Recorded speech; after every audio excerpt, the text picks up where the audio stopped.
start a new chapter of 12th politics, that is the Cold War era. Actually Cold War era वैसे तो सभी most of us have information about this topic, हमें सभी को कुछ ना कुछ information है इस topic के बारे में. बट कोल्ड वॉर रियल में क्या रीजन थे कोल्ड वॉर के, कोल्ड वॉर स्टार्ट कब हुई? वैसे कोल्ड वॉर की पीरियड जो स्टार्टिंग जो बिगिनिंग है कोल्ड वॉर की 1945 आफ्टर सेकेंड वर्ल्ड वॉर मानी जाती है, बट टू बी स्पेसिफिक अगर हम ज्यादा स्पेसिफिक होते हैं it is 1947 and cold war start हुई थी 1945 सेकेंड वर्ल्ड वॉर के एंड में, एंड कोल्ड वॉर एंड हुई थी when Russia was disintegrated in 1991. ठीक है, 1991 का पीरियड है. सो कोल्ड वॉर की बिगनिंग की बात करते हैं. कोल्ड वॉर की बिगनिंग क्या है, क्यों है? कोल्ड वॉर को समझने से पहले, अगर आप कोल्ड वॉर को समझना चाहते हैं, कोल्ड वॉर को समझने से पहले क्या रीजन था कोल्ड वॉर हुआ? दो फोर्सेज ऐसी जो एक ही ग्रुप को, एक अलायंस को बिलोंग करती थी, उन दो फोर्सेज में आइडियोलॉजिकल डिफरेंसेस कैसे आए और वो डेवलप हुए, एंड डेवलप होकर किस तरह से उन्होंने कोल्ड वॉर का फॉर्म एक्वायर किया, इसको हम देखेंगे. तो सबसे पहले I would like to mention here the period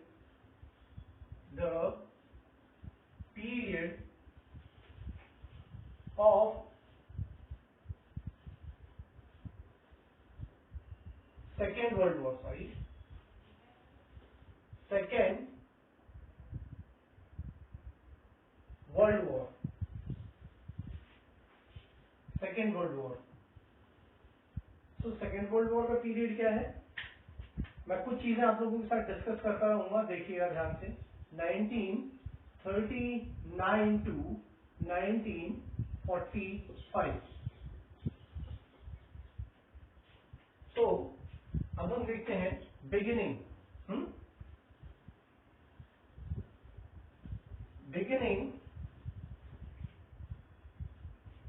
of world war two. अब वर्ल्ड वॉर टू स्टार्ट कैसे हुआ था? On 1st September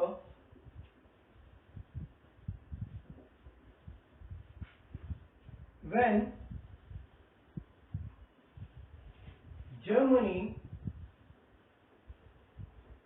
attacked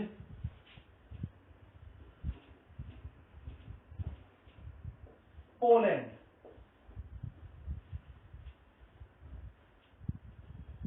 See, and exactly year भी मेंशन कर देते हैं 1939. Okay, so end of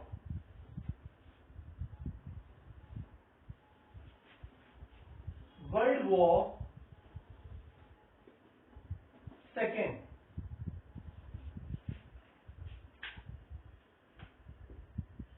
End of World War Second.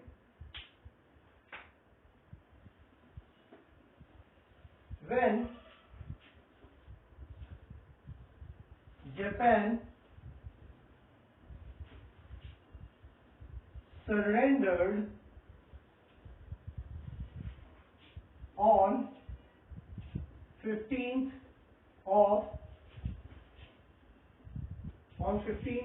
you need to write just 15 August, it's okay, 15 August 1945,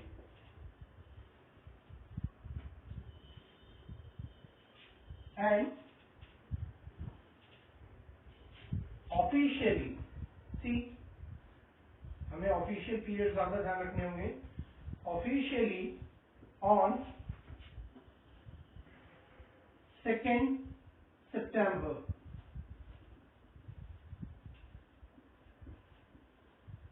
Okay, so it means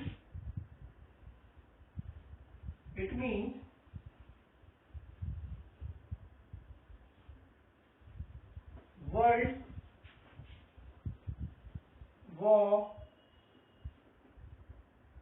Second, lasted for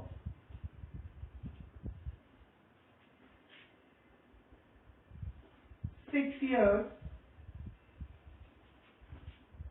and 1 day. 1 day. So, up to here, you need to see, यहाँ तक आपको देखना होगा, देखिए क्या मैंने mention क्या चीज की, सिंपल सी चीजें हैं, एंड ये आगे कॉम्पिटिटिव एग्जाम में भी आती हैं, नंबर ऑफ प्लेसेस पे इनका यूज है, आप ध्यान से देखिएगा। तो period of second world war 1939 to 1945 सभी को पता है। वर्ल्ड वॉर शुरू कहां से हुआ? जब जर्मनी ने पोलैंड के ऊपर अटैक किया था ऑन 1 सितंबर 1939।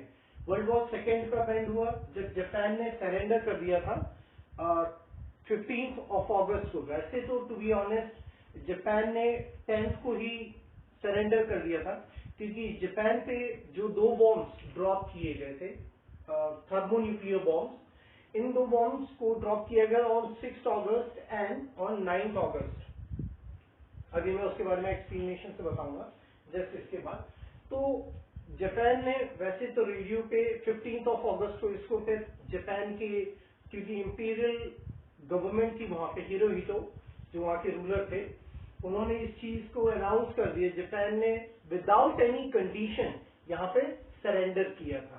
अब जापान इस बात को अच्छे से जानता था कि वो फर्दर इस चीज को आगे स्ट्रेच नहीं कर सकता था, बिकॉज विद दैट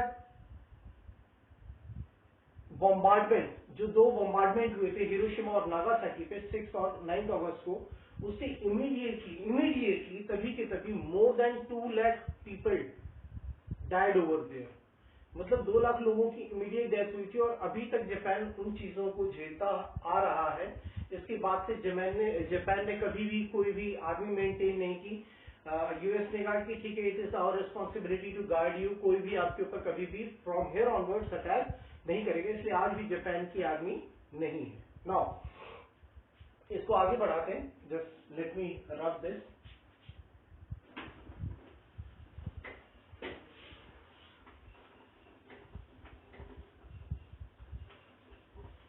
ये सारी चीजें मैं क्यों बता रहा हूं, आपको ऑटोमेटिकली पता चल जाएगा।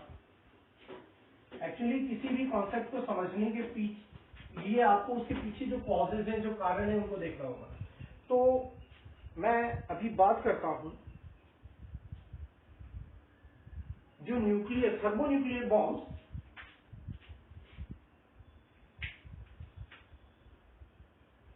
To thermo nuclear bombs were dropped by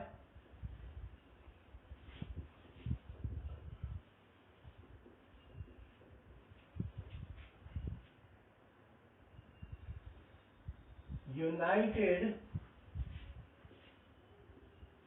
States of America. United States of America.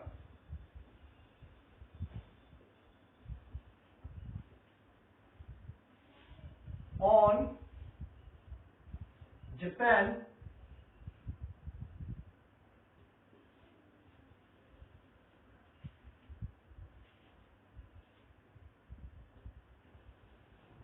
to end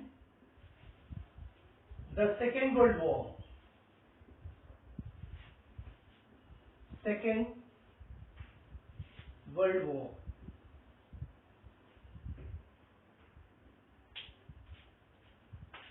Names of the 2 bombs, एक बार मैं मेंशन कर दे रहा हूं, names of the 2 bombs, इनको स्पेशली मैंने यहाँ पे कैपिटल में लिखा है, देखिएगा 2 bombs। सबसे पहले little boy,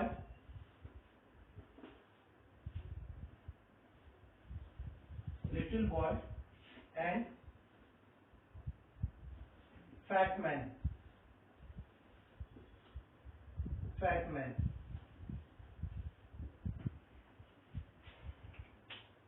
Actually,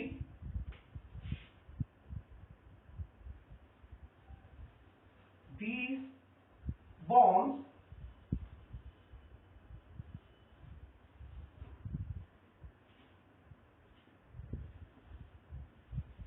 got their names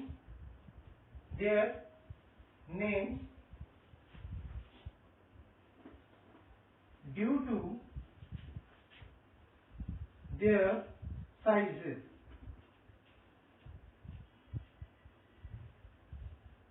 Due to their sizes. First of all, and ये बॉम्ब जो था ये लिटिल बॉय 15 किलो टन का था. 15 किलो टन.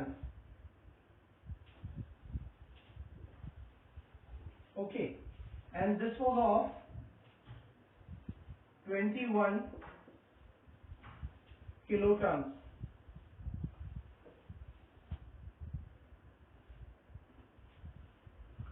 So एक्चुअली देखिए यहां तक कुछ बातें थी, मुझे लिखना जरूरी था, मुझे लगा ये बताना जरूरी है एक्चुअली इनको. एंड एक लाइन और एक चीज मेंशन कर दूं. These bombs were dropped by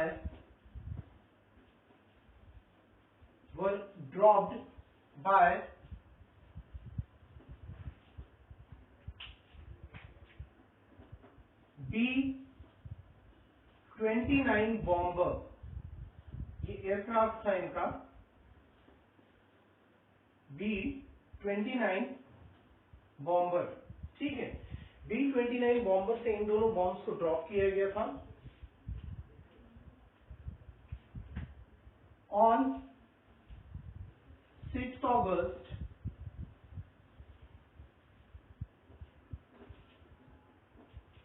'Little boy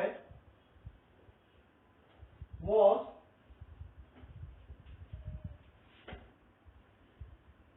dropped over Hiroshima.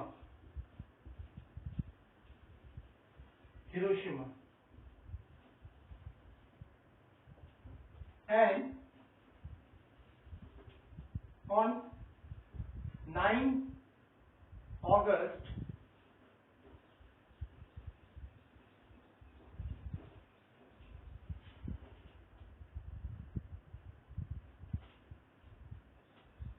Trackman inverted commas में लिखते हैं, कैपिटल कर देते हैं और इन्वर्टेड कॉमर्स में रख देते हैं little boy and trackman over Nagasaki.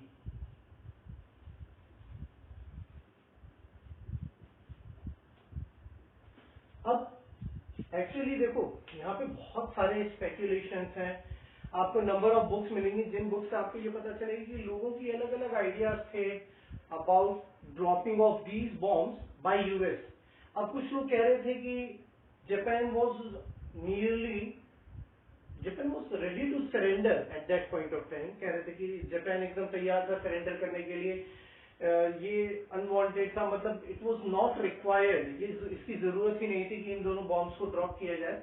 But उस टाइम पे जब ये बॉम्ब्स ड्रॉप किए गए eight that point of time US के जो प्रेसिडेंट थे हैरी ट्रूमैन और उनके जो एडवाइजर थे, उनके एडवाइजर ने कहा कि देखिए सर, अगर आप चाहते हैं कि वॉर में, देखो मैं आपको कुछ डीप बातें बता रहा हूं, अगर आप चाहते हैं कि वॉर में और ज्यादा कैजुअलिटीज हो, और वो कह रहे थे कि इसमें 1 मिलियन कैजुअलिटीज हो. देखिए अगर आप वॉर को ट्रेडिशनल बेसिस पे, जो ट्रेडिशनल वेपन से अगर आप इनसे लड़ते हैं वॉर को, तो आप कह सकते हैं कि 1 million near about American soldiers मारे जाएंगे. तो आप क्या ऐसी कैजुअलिटीज चाहते हैं? और अगर आप इमीडिएट एंड चाहते हैं, इस वॉर का एकदम सडन एंड हो, तो आप ये बॉम्ब्स ड्रॉप कर दीजिए. और ऐसा हुआ भी. एज वेल एज कुछ बुक्स में ऐसा भी मेंशन्ड है कि जापान प्लान कर रहा था कि यूएस की जो मेन सिटीज हैं, उन सिटीज पे ये बायोलॉजिकल वेपन यूज करे.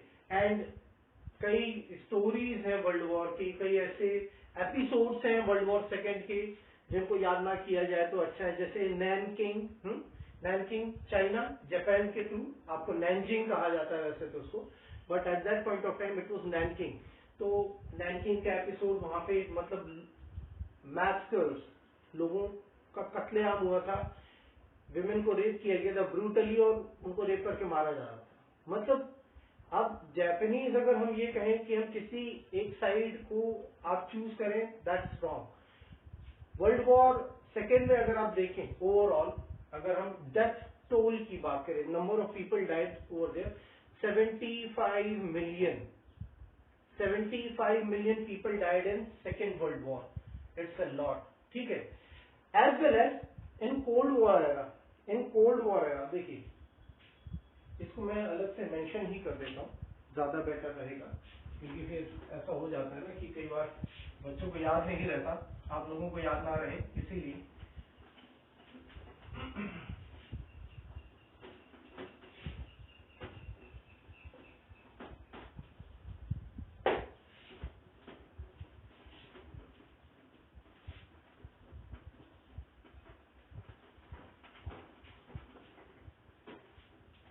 सो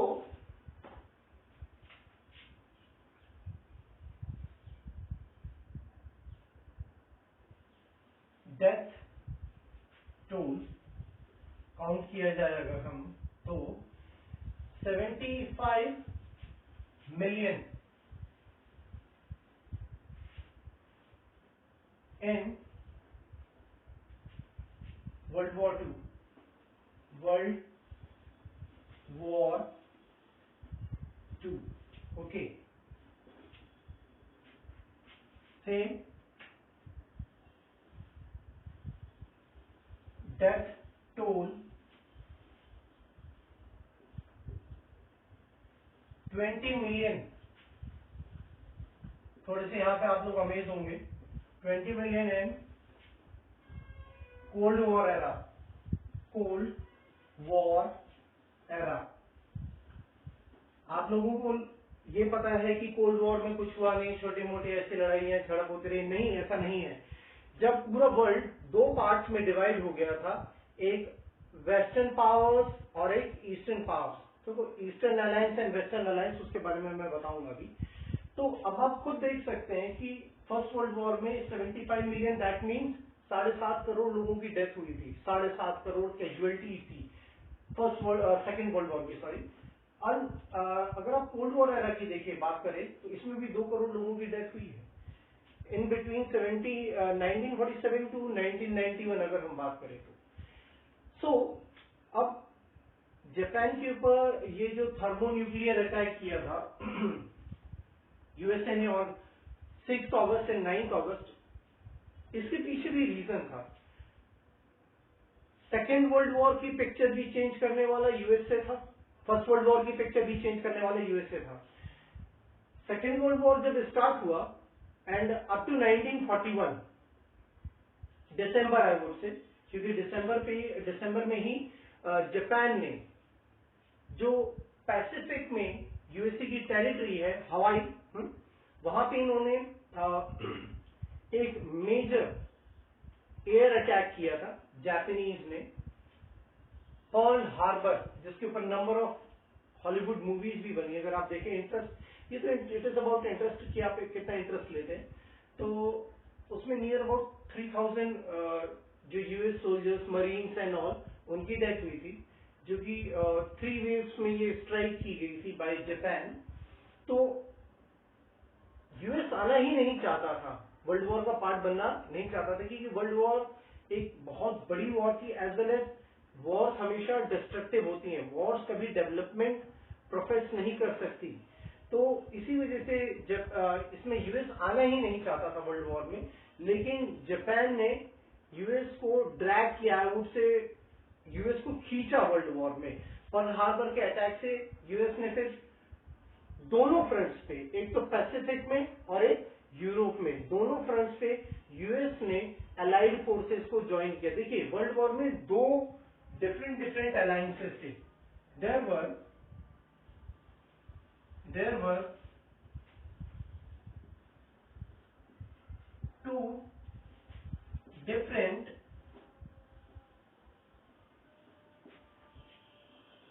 alliances in वर्ल्ड वॉर 2 की बात करते हैं, वर्ल्ड वॉर 2। ओके, कौन कौन से अलायंसेस थे? एक थी एलाइड फोर्सेस। अब एलाइड फोर्सेस में कौन कौन था? एलाइड फोर्सेस में ब्रिटेन,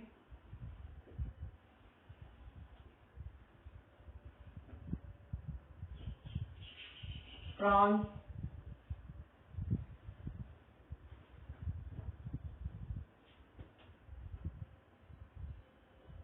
यूएसए। ओके, ये कुछ एग्जांपल्स दिए हैं मैंने, वैसे number of countries were there, पूरा entirely you can see Europe 2 part में डिवाइड हो गया था। एंड एक्सिस फोर्सेस कह रहे हैं इनको आप, एक्सिस फोर्सेस या फिर सेंट्रल पावर्स।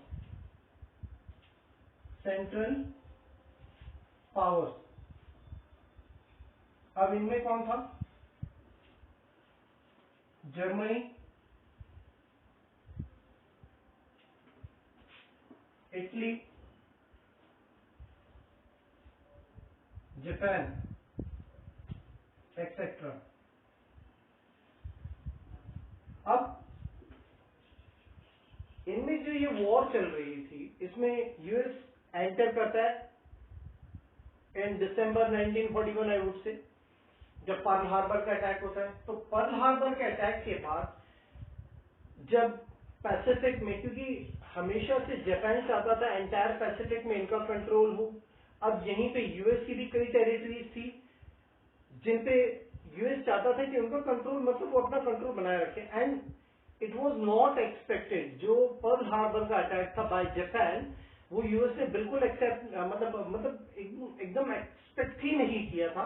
जब पर्ल हार्बर का अटैक हुआ था, दैट वाज संडे, ठीक है, संडे का दिन था। And just minutes before 8 o'clock in the morning ये अटैक हुआ था।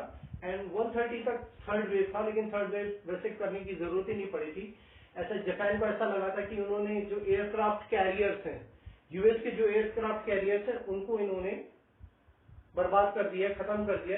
अब यूएस वीक हो जाएगा and they will be able to acquire as many as area they can in Pacific, as well as world war को भी ये decide कर सकते थे, ऐसा सोचा। लेकिन यूएस ने मतलब अपने ज्यादातर जो एयरक्राफ्ट कैरियर्स थे जिनके थ्रू ये अटैक करते, उन्होंने सेव कर लिए थे। कुछ कैरियर्स, नियर अबाउट 4 कैरियर्स जो मेजर कैरियर्स थे, वो ही सिंक हुए थे। सो वैसे डेथ टोल काफी ज्यादा था, near about 3000 marines died over there. तो इस वजह से सेकेंड वर्ल्ड वॉर में एंट्री हुई। अब सेकेंड वर्ल्ड वॉर जब एंड होता है, देखो सर यहाँ पे बातें क्या है, it is about ideology.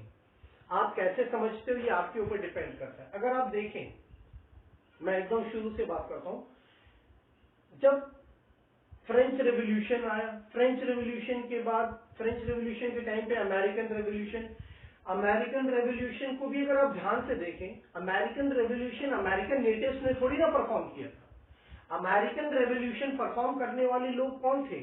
Europeans ही थे, जो यू कैन से परसिक्यूटेड यूरोपियंस, जो यूरोप से भाग के अमेरिका आए थे। उसके बाद यूरोप पे जैसे ब्रिटेन था या स्पेन था और अदर कॉलोनियल पावर्स थी, तो जो यूरोप से इस तरफ आई थी प्लांटेशन के लिए एंड रिसोर्सेज के लिए, गोल्ड के लिए, सिल्वर के लिए, American continents, north America and south America. तो इन्होंने स्लोली अपनी पावर गेन करनी स्टार्ट की थी। किन्होंने? जो लोग यहाँ पे परसिक्यूटेड थे। यूरोपियन पावर्स तो ऑलरेडी पावर में ही थी, तो इन्होंने धीरे धीरे अमेरिकन वॉर ऑफ इंडिपेंडेंस हुआ, जो परसिक्यूटेड यूरोपियंस थे उन्होंने पावर अटेन की। लेकिन जो अमेरिका के रियल नेटिव्स थे, रेड इंडियंस, उन्होंने इसमें पार्टिसिपेट नहीं किया था। अगर हम ये सोचे, अमेरिकन वॉर ऑफ इंडिपेंडेंस और यू कैन से अमेरिकन रेवोल्यूशन, जो कि 1765 से 1783 का पीरियड कहा जाता है, पूरा रेवोल्यूशन, अमेरिकन रेवोल्यूशन, उसमें अमेरिकन थे कहाँ? रियल नेटिव अमेरिकन थे कहाँ? ये तो यूरोपियंस ही थे, परसिक्यूटेड यूरोपियंस, जो कॉलोनियल पावर्स के अगेंस्ट, यूरोपियन कॉलोनियल पावर्स के अगेंस्ट लड़ रहे थे। अब अल्टीमेटली वहां से जो इकोनॉमी डेवलप हुई, वो कौन सी इकोनॉमी थी? वो लिबरल और कैपिटलिस्ट इकोनॉमी थी। अब दूसरा इवेंट देखते हैं हम, हिस्टोरिकली हम दूसरे इवेंट को देखेंगे, दैट वाज रशियन रेवोल्यूशन। अब रशियन रेवोल्यूशन में दूसरी आइडियोलॉजी डेवलप हुई, that was socialist ideology as well as communist. एक तो सोशलिस्ट आइडियोलॉजी कह लो आप एंड कम्युनिस्ट, ठीक है। एक्चुअली अभी मैं थोड़ा सा इसको लिख के दे रहा हूं, आपको ज्यादा बेटर रहेगा। यहाँ पे इसको रख कर देते हैं नाउ,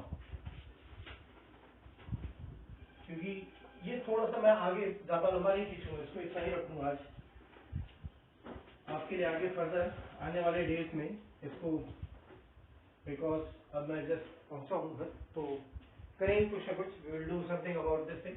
सो एक तरफ थी यूनाइटेड स्टेट्स ऑफ अमेरिका,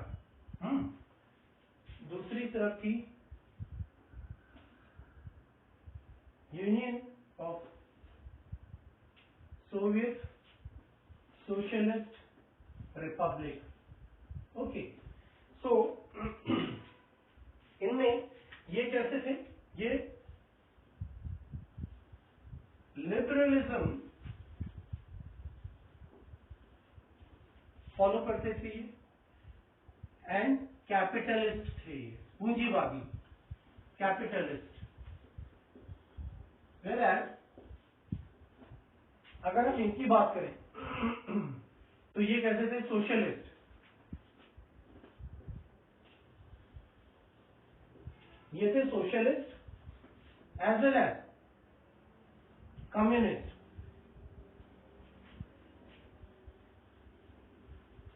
अब आप देखिए, कुछ नहीं, जो सेकेंड वर्ल्ड वॉर एंड हुआ ना, तो सेकेंड वर्ल्ड वॉर एंड होने के बाद ये दो पावर्स निकल के बाहर आई एंड ये दोनों एक दूसरे से डर रहे थे, जबकि ये आइडियोलॉजी बहुत पुरानी थी।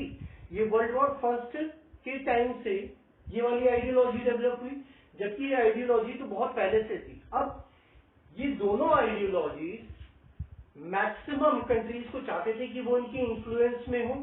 मैक्सिमम कंट्रीज इनकी जो आइडियोलॉजी है, इनकी जो इकोनॉमी है, उसको, इनकी जो पॉलिटिकल लीडर, जो पॉलिटिकल आइडियोलॉजी है, लीडरशिप है, उसको फॉलो करे। ये दोनों ही पावर्स ऐसा चाहती थी। अब यूएसएसआर में जो socialist and communist ideology develop हुई थी, सोशलिस्ट एंड कम्युनिस्ट आइडियोलॉजी, देखिए 9th standard history chapter number 2 socialism in Russia एक चैप्टर है, उसकी स्टार्टिंग में 3 आइडियोलॉजीज गिवन है। एक तो कंजर्वेटिव है, एक लिबरल आइडियोलॉजी है, एज वेल एज एक रेडिकल आइडियोलॉजी। देखो, कंजर्वेटिव एक आइडियोलॉजी, ठीक है। दूसरी आइडियोलॉजी लिबरल है, लिबरल आइडियोलॉजी, एंड तीसरी आइडियोलॉजी रेडिकल है। एंड रेडिकल, देखो आपको मैं क्लियरली बताऊं, लिबरल आइडियोलॉजी लिबरलिज्म को सेपरेट यहां पे कर देते हैं हम इससे, रेडिकल सोशलिस्ट को, एंड कंजर्वेटिव मोनार्क्स को शो करती है। मैं बता दूंगा आपको, तो कंजर्वेटिव ये ओल्ड फोगी ऑर्थोडॉक्स थिंकर्स हुआ करते थे। अब ये 3 आइडियोलॉजी, जो कंजर्वेटिव ओल्ड सिस्टम में, old system, old regime, old institutions में बिलीव करने वाले लोग, ये monarchy, basically monarchy theocracy type of government में बिलोंग, मतलब बिलीव करते हैं ये लोग, सॉरी। नाउ अब लिबरल आइडियोलॉजी, लिबरल सोसाइटी में इक्वालिटी तो चाहते हैं, बट इन्होंने विमेन की इक्वालिटी की बात कभी नहीं की। आइडियोलॉजी समझिए पहले।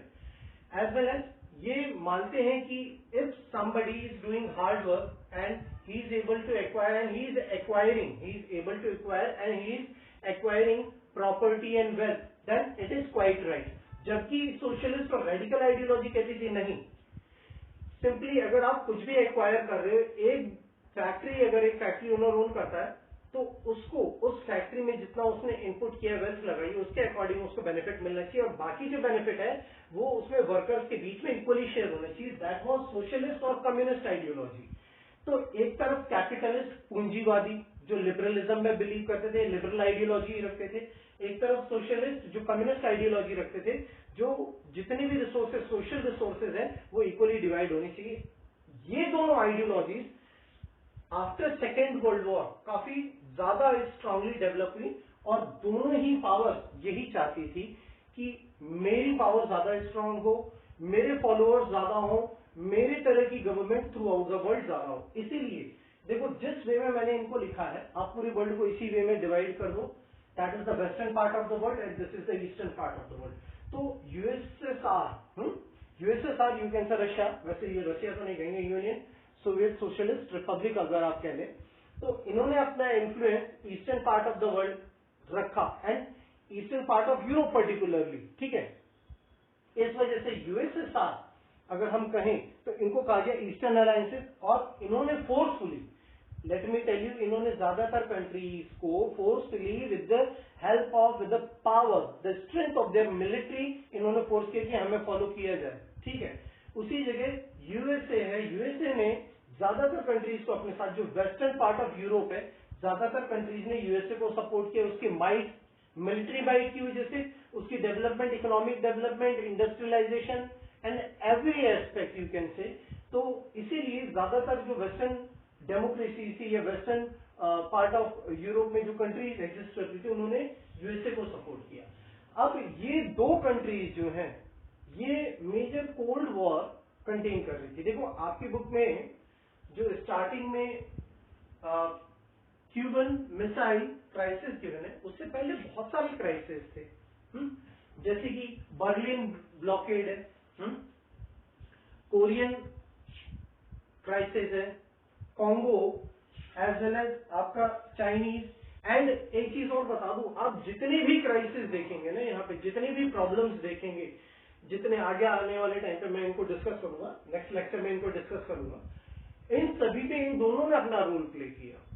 मतलब ये अपना इन्फ्लुएंस बढ़ाना चाहते थे, ये अपना इन्फ्लुएंस बढ़ाना चाहते थे। चाइना में भी जो चाइनीज गवर्नमेंट उस टाइम पे रूल कर रही थी, उस टाइम पे जो चाइनीज गवर्नमेंट रूल कर रही थी, उसको सपोर्ट केएमटी कहा गया था। केएमटी याद रखिएगा आप लोग। देखो मैं सारी चीजें एक लेक्चर में नहीं बता सकता, दैट्स व्हाई मैं शॉर्ट में बता रहा हूँ, केएमटी, ठीक है।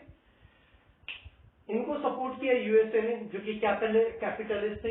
ये ओल्ड रेजाइन था, इंपीरियल गवर्नमेंट जो चली आ रही थी। फिर यहाँ पे कम्युनिस्ट जो नई गवर्नमेंट आई, जो नए जो माओ, चाइनीज रेवोल्यूशन का हेड माओ, उसको सपोर्ट करने वाला यूएसएसआर था। अल्टीमेटली ये यहाँ पे विक्टोरियस थे। कोरिया में, north Korea, south Korea, Vietnam, अब जितने भी कंट्रीज में वर्ल्ड वॉर या उसके बाद जो चेंजेस आए, वर्ल्ड वॉर या उसके बाद जो चेंजेस आए different parts of the world, उनमें इन दो कंट्रीज ने और इनकी आइडियोलॉजी, एक तरफ लिबरल आइडियोलॉजी, एक तरफ सोशलिस्ट एंड कम्युनिस्ट आइडियोलॉजी, इन्होंने इन्फ्लुएंस किया। इस वजह से नंबर ऑफ क्लैशेस हुए।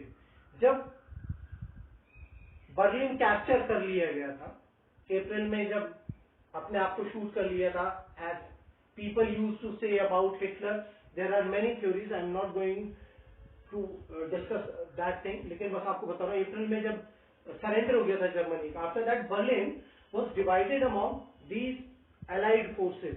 तो उनमें जो वेस्टर्न पार्ट था वो रशिया को मिला था। अब रशिया ने क्या किया, रशिया ने ब्लॉकेड क्रिएट कर दिया कि कोई आ नहीं सकता।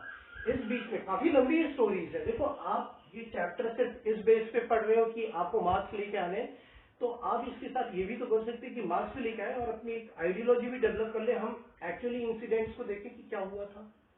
तो जो सुपर पावर थी, बाकी जो सुपर पावर थी वो लिबरल आइडियोलॉजी रखती थी, बट यूएसएसआर ने, रशिया ने क्या किया, जो वेस्टर्न पार्ट था उसको पूरा ब्लॉक कर दिया, किसी को भी एंटर करने नहीं दे रहे थे। इस वजह से वहां के लोगों को बहुत प्रॉब्लम हुई। फिर यू कैन से ब्रिटेन एंड यूएसए, इन्होंने कंटिन्यूअसली एयर सपोर्ट प्रोवाइड किया, लोगों को फ्यूल एंड फूड प्रोवाइड किया, एंड आप ये कह सकते हैं 1.5 ईयर, 15 मंथ तक ब्रिटेन ने एंड यूएसए ने, यू कैन से, एयर सपोर्ट इनको प्रोवाइड किया। वहां से ये ड्रॉप किया करते थे फूड एंड फ्यूल के बैग, कोल एंड ऑल लोगों के लिए, जिससे कि ये जो ब्लॉकेड जो रशिया ने क्रिएट किया था, इस ब्लॉकेड से लोगों को प्रॉब्लम ना हो, क्योंकि अब वो फ्री हो चुके थे, अब हिटलर नहीं था। एक्चुअली इस 15 मंथ्स के पीरियड में इन्होंने इतना लंबा ट्रेवल किया था, you are not able to imagine, लेकिन मैं आपको बता देता हूं, इन्होंने इतना लंबा ट्रेवल किया कि आप कह सकते हो कि जितना अर्थ से सन का डिस्टेंस है, इतना distance US as well as Britain की जो यू कैन से एरोप्लेन्स थे जो इनको लोगों को नेसेसिटेटिव आइटम्स जो ड्रॉप कर रहे थे, उन्होंने इतना लंबा, मतलब you can say total the distance between earth and sun, it is something 1,49,000 kilometre something near about that. So इतना लंबा डिस्टेंस इन्होंने प्लेन से यू कैन से कवर किया था. एज वेल एज इसमें जो कैजुअलिटीज थी 70, 39 यूएस के एंड 31 आई थिंक ब्रिटेन के जो पायलट्स एंड अदर जो उनके क्रू थे, वो उनकी डेथ हो गई थी बाय क्रैश, जो इनको सपोर्ट कर रहे थे बर्लिन. तो बर्लिन को ब्लॉक कर दिया था. That was Berlin blockade. Korea है, नॉर्थ एंड साउथ कोरिया, उसमें सदर्न कोरिया, आज तक उनके डिस्प्यूट चले आ रहे हैं आज तक, और ये डिस्प्यूट उसी टाइम के. As well as China. China में जो ताइवान, अभी जो ताइवान की अलग से गवर्नमेंट, जो ताइवान एक अलग कंट्री बनी हुई है, ये भी चाइना से जो केएमटी के ट्रूप्स थे, जो उनका लीडर थे, जो भाग के गया था, वो ताइवान गया था. So there are lot many things. So I would like to conclude my lecture over here. इसको हम फिर नेक्स्ट लेक्चर में कंटिन्यू करेंगे. Thank you.